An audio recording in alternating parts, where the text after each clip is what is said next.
आज घेऊ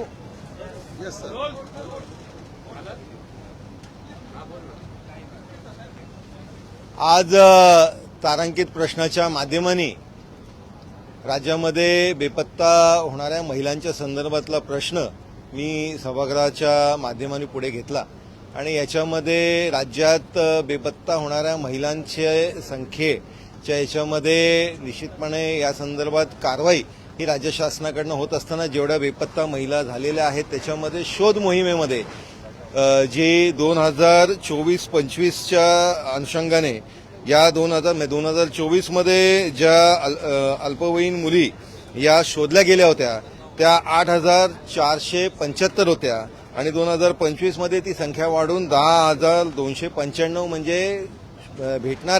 शोधून भेटणाऱ्या महिलांची संख्या ही वाढलेली आहे आणि त्याच्यामुळे वेगवेगळे अभियान ते मुस्कान अभियान असेल किंवा शोध मोहीम ऑपरेशन शोध असेल किंवा पोलीस दादा या सगळ्या अभियानाच्या माध्यमाने पोलिसांच्या माध्यमाने एक चांगल्या पद्धतीची कारवाई ही निश्चितपणे सुरू आहे।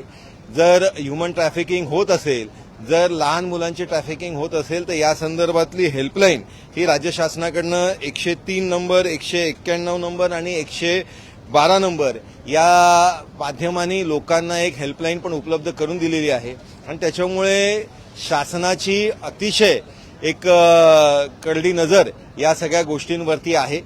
या संदर्भातला प्रश्न ज्यावेळेस सभागृहात मी उपस्थित केला होता याच्या संदर्भातली माहिती ही माननीय मुख्यमंत्री फडणवीस साहेब यांनी या संदर्भातली सभागृहाला अवगत केली। त्याचबरोबर लहान मुलांचं ट्रॅफिकिंगची संख्या ही काही ठिकाणी सातत्याने वाढत असताना एक कुठेतरी मोडस ऑपरेंडी याच्यामध्ये आहे हे मी सभागृहाच्या माध्यमाने माननीय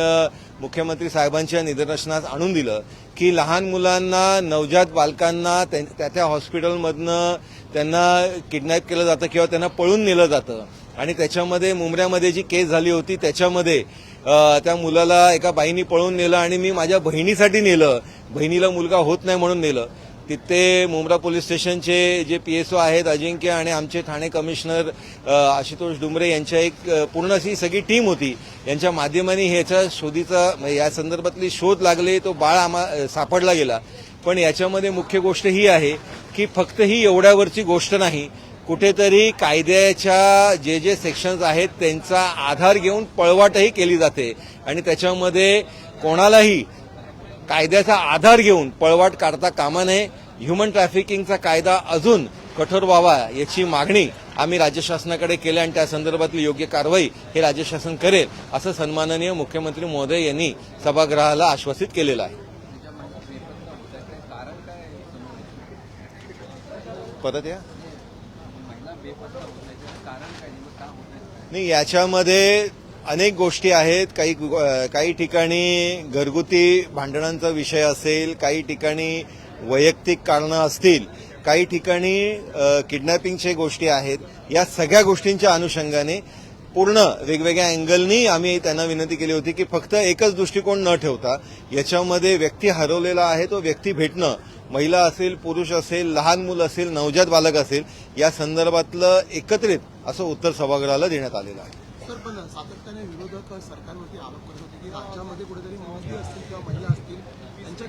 या बेपत्त्याची जी संख्या आल्यानंतर असुरक्षितता वाढलेली आहे मुली सुरक्षित नाहीयेत महिला सुरक्षित नाहीयेत नेमकं आता ही कारणांमधून कुठेतरी विरोधक कोण कशी पडतात कारण तुम्ही जी कारणं सांगितलेली आहेत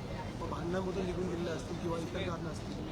नाही राज्यामध्ये महिला निश्चितपणे सुरक्षित आहेत आणि याच्यामध्ये राज्य शासनाने जे कारवाई करायला पाहिजे त्या सर्व कारवाई हे निश्चितपणे करते आणि मगाशी मी आपल्याला सांगितल्या त्या पद्धतीने वेगवेगळ्या ऑपरेशन शोध 2च्या माध्यमाने असेल त्याच्यानंतर पोलीस काका असे अनेक अभियानाच्या माध्यमाने महिलांना सुरक्षिततेची भावना देण्याचं काम हे राज्य शासन करतंय। आपण जर मागच्या वर्षीच्या तुलनेमध्ये आत्ता शोध घेतलेल्या महिलांची जर संख्या बघितली ही निश्चितपणे वाढलेली आहे। 8,500 वरनं आज 10,500 पर्यंत ही संख्या गेलेली आहे आणि त्याच्यामुळे निश्चितपणे चांगल्या पद्धतीची कारवाई ही पोलीस विभागाकडूनही घेतली जाते आणि या सगळ्याचा लेखाजोखा हे गृह विभाग घेत आहे आणि त्याच्यामुळे खालीही प्रशासन या पद्धतीचं अतिशय उत्तम पद्धतीचं काम करेल असा विश्वास मला आहे।